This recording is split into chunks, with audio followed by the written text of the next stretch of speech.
Hi everybody. Welcome. Thank you for tuning in. You too. I see you down there. Hey there. And there. You there too. All right. Rolling back around to the love implementation and implementing love. Like, tell the people why you chose that to speak about and what it has to do with what you've experienced in your life. Okay. Well, I chose to speak about that because, as he said, when I'm gone, people are going to kind of choose a label themselves of like what you did and like what you done and who you were. So I'm like, okay, well, when you sit with yourself and you're like, okay, well, what am I gonna do with my life? And I think the best thing for me to do is just speak about love, because if we're not doing that, everything else kind of like seems like a waste of time almost. So I try to focus on that, and I put in a lot of studying on the heart and love as just the energy source itself. And I want to shed light on the power of it and the physical effects it has on the body and the magnetic field of the heart versus the mind, because there's a lot of studies done on the mind and how important education is, but a lot of people don't speak about the importance of the heart and brain balance. But I think that's currently changing with everything going on about like mental health. And mental health and emotional health obviously goes hand in hand. Yeah. Wow. So you said so many amazing things in that. Like, I'm just looking, through it all, and it's so important that you really just know what love is and how to implement it. And like you said, you studied the heart and love, and it's so interesting that you've done those things where most people just think like love is love, like you got love for me or you don't. So like, what more than just the, I guess, surface level part of love have you learned from like your research? Okay, well, one is the magnetic field of the heart is a lot greater than the magnetic field of the mind. So when manifesting, it's a lot greater to manifest from a place of love in your heart, because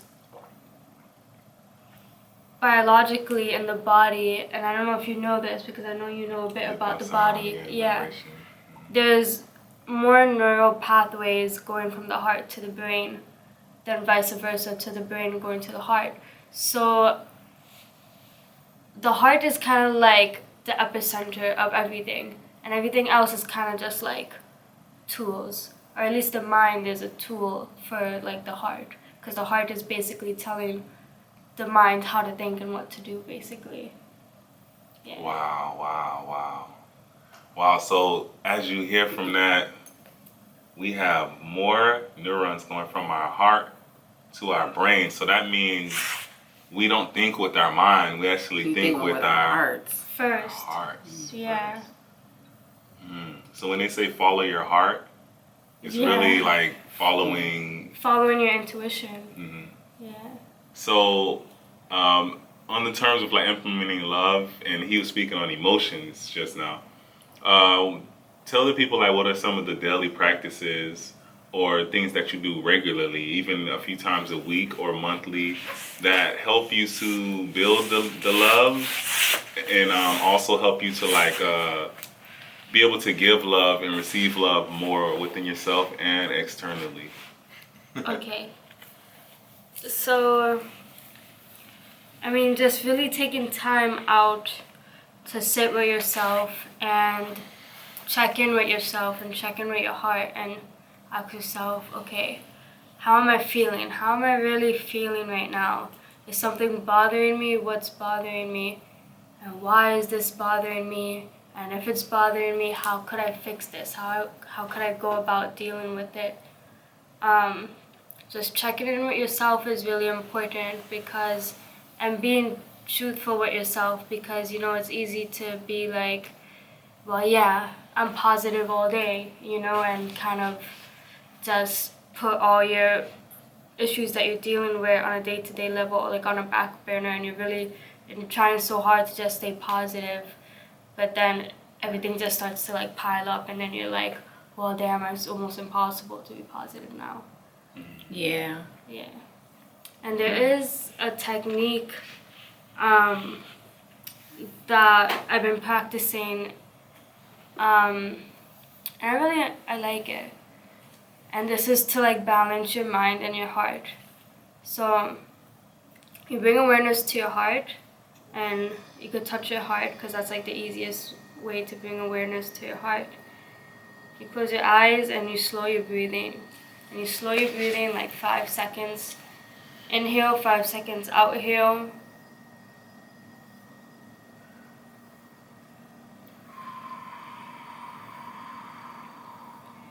And when you breathe slowly, you're telling your body that you're safe and that you're calm and you're fine right now. Because the opposite of this is flight or fight mode. So right now, when you slow your breathing and you just take time telling your body that you're safe.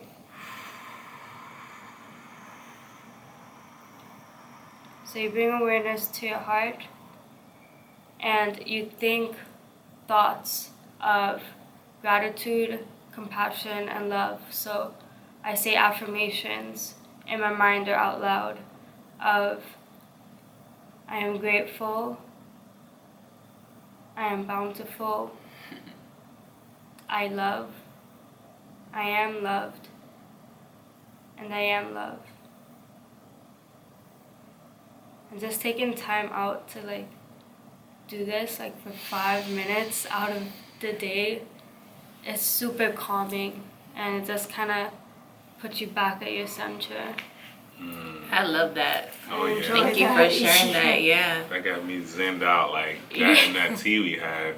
Yeah, I'm I still don't know what you sipping. put in that one. I'm sipping on Yeah. this tea. I'm having a little bit of trouble, to be Let me honest, help you out there. because it's spicy. Oh man, spice it up, baby. Yeah. So the I my really God. like that little exercise, especially with when you said that, you know, when you're trying to think positive throughout the day and then you're putting everything else. I wouldn't say like you're putting all your problems on the back burner, but you're just like you're aware of it, and so we do also still experience other problems and new problems as we go on through our day, but just like letting them pile up and never really acknowledging them and going through it, you know. You go through these different markers, and for me, there was that positive like marker, whereas like everything I was thinking was like, I just want to be positive all the time, boom, boom, and then with the media, you kind of almost like build up this like character of yourself that's like always that way, and I think something we really have to focus on is allowing everything to be like real though. Like it's okay to have the other feelings. Because for a while, I would look down on myself when I would have like weird thoughts. I'm like, why am I having that thought? Oh my goodness. You know what I'm saying? Why am I angry? I shouldn't be angry. I should be positive. You know what I mean? And like some things for me is like, yo, you gotta feel that feeling. Like, and it's okay to even be like, yeah, no, I'm mad. You know, I am what I am. Because once you accept that thing, you can change it. Yeah. Definitely. Yeah, you can. You're saying I was once like that. And Like you were, just like super Mr. Positive, because I went through this moment of watching all these documentaries, and a lot of people in our community watch all these documentaries, Just fill read your all head these with books, that stuff, and we feel yeah. ourselves with, oh, think positive, be positive, like the book, think positive, be positive, all these things. So you're thinking like, even if something is negative, if you think positive, like things will be better. But like sometimes, you know, it's never beneficial to think negative. But the book doesn't warn you, think positive, but you may still have negative thoughts, but it's okay. Just fill those negative thoughts with positivity, and eventually you'll be more positive than negative. Don't just try to deny that you have negative thoughts altogether. So, and you're still in like the house with your parents, and you're like getting super positive, and like, yo, your peoples might be doing something way different. Yeah. And the more you get on that side, the more they're gonna get on your nerves, and vice versa. Yeah. But when you have that other element and you could just understand, you know, I like throughout the TV and like different stuff. But when you have that element to just be able to like, I can sit and watch this Netflix with my mom. Like when you have that other side of you, it allows you sometimes a passageway to connect, and then you change what they watch, and then slowly that changes everything that they're doing. Bring it in. Like rap music, I'm not saying it started, definitely didn't start bad. It started uplifting, and then it got bad. And then you hear a trap beat, but then somebody's like spewing something really powerful and potent over it. Over it, yeah.